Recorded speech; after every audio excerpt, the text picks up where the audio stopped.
Bienvenue à toi, passionné de la copropriété. Et pour cette septième vidéo sur l'annexe 4 comptable, à nouveau, bienvenue à ceux qui n'étaient pas là la dernière fois et à ceux qui nous rejoignent maintenant et à ceux qui suivent les différents épisodes et qui ont déjà vu peut-être l'épisode sur les 1, 2, 3, donc les trois annexes, plus le commentaire qui a été fait la dernière fois avec Pascal, qui nous a fait des observations sur la différence entre l'annexe 2 et l'annexe 3. Donc, je te le rappelle ici, dans le monde magnifique de la copropriété, l'annexe 4 et l'annexe 5 sont les deux annexes qui concernent les travaux, puisque dorénavant, dans la copropriété, depuis le décret, je ne me souviens plus, c'est marqué là-dedans, je crois que c'est 2004, dans cet immense ouvrage, c'est en 2004 où on a décidé de séparer les charges de fonctionnement, c'est-à-dire les charges de dépenses courantes annuelles, récurrentes, et les charges de travaux qui sont votées en assemblée générale. Et donc, tu as ici sous les yeux l'annexe 4 qui, c'est marqué ici. Alors, je vais recommencer. Entre-temps, je me suis un peu perfectionné. Là, j'ai pris une licence en ligne Adobe Pro pour pouvoir faire ça peut-être plus simplement, plus facilement. Et puis, j'ai changé d'ordinateur, j'étais sur une Surface, j'ai repris finalement un MacBook et j'ai fait des différents réglages, plus une lumière. Donc, petit à petit, on travaille pour que tu aies la meilleure qualité vidéo et audio. Et donc, sur l'écran que tu vois, l'annexe 4, c'est les travaux qui sont réalisés, c'est-à-dire qui sont terminés à la clôture de l'exercice comptable. Ici, on est sur un immeuble, je te le rappelle si tu n'as pas vu les vidéos d'avant, et si tu les as vues, je te le rappelle aussi, sur un exercice qui est décalé, donc on est sur une clôture au 30 septembre, et l'annexe 4 donc, traite des travaux qui sont réalisés, c'est-à-dire qu'on va soumettre à l'approbation des comptes des copropriétaires pour la prochaine assemblée. L'annexe 5, par opposé, sont les comptes travaux qui existent, qui sont ouverts, mais qui ne sont pas terminés. On le verra lors de la prochaine vidéo. On est en fin de journée, j'ai déjà pas mal travaillé sur tout ce qui était recommandé, mis à disposition. Je me suis bien éclaté aujourd'hui et je veux finir la journée avec une petite vidéo. Voilà, je range mes petites oreillettes. Une petite vidéo pour toi, pour l'annexe 4. Donc ici, on est sur l'annexe 4 que tu reçois lors de l'envoi de la convocation. Dans l'alias comptable, il y a cette annexe 4 et il y a plusieurs colonnes. Alors ici, on a sur l'intitulé, en fait, chaque travaux voté en assemblée générale représente un compte travaux. Et ici, c'est comme ça que s'organisait le cabinet de syndic de l'époque.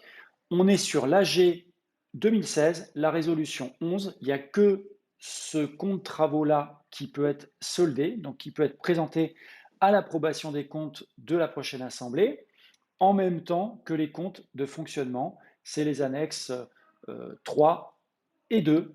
Je dis 3, vous savez pourquoi si vous avez vu les vidéos d'avant. Et si tu ne les as pas vues, eh ben, je te le dis en quelques mots, on se base sur l'approbation des comptes.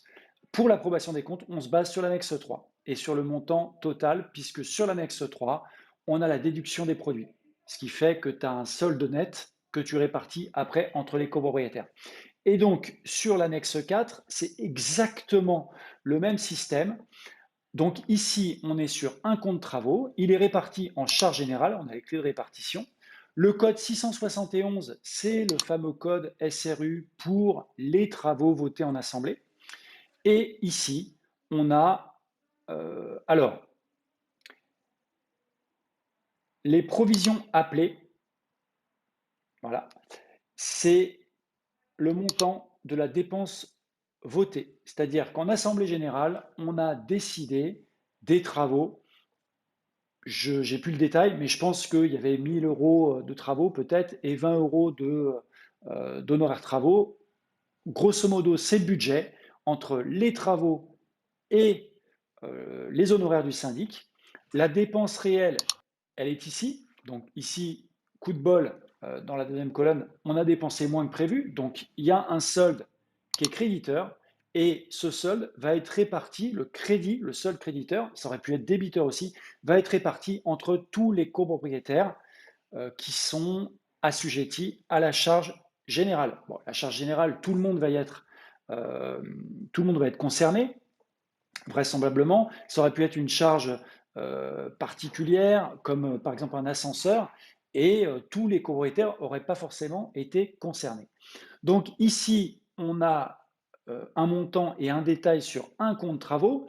Je ne te l'ai pas préparé, mais si j'avais eu un autre exemple, un autre immeuble, tu aurais très bien pu voir toute une série de comptes et à la fin des soldes ici qui récapitulent l'ensemble des comptes travaux qui sont soumis à l'approbation de l'Assemblée à venir.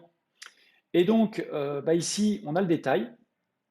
Donc ici, on est sur la dépense, donc on est sur la répartition de la dépense. Ce n'est pas nécessairement obligatoire, mais je trouve que ça a du bon de mettre des documents complémentaires et d'expliquer un peu comment ça se passe. Donc on retrouve ici les références.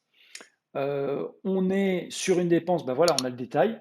Donc on a une dépense de 981,40 €, c'est les travaux de serrurerie, a priori, et on a le détail des honoraires travaux qui ont été calculés conformément à ce qui était voté en assemblée. Je te rappelle que l'Assemblée générale vote l'honoraire travaux du syndic à chaque vote pour chaque travaux. Voilà. Et maintenant, on a la possibilité de le faire figurer dans le contrat de syndic, alors que ce n'était pas le cas. Il y a eu différentes modifications législatives, réglementaires, qui ont fait que c'était pas indicable dans les contrats. Maintenant, ça l'est, mais ça n'est qu'indicatif. À chaque fois qu'on va voter des travaux en assemblée, on va pouvoir discuter tous ensemble pour trouver le bon curseur. Donc ici, on a le détail, plus les différents montants. Donc j'ai noirci tous les noms.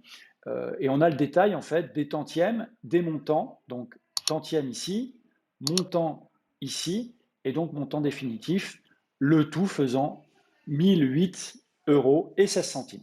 Voilà, j'espère que ça t'a plu. Abonne-toi, ça me fera plaisir.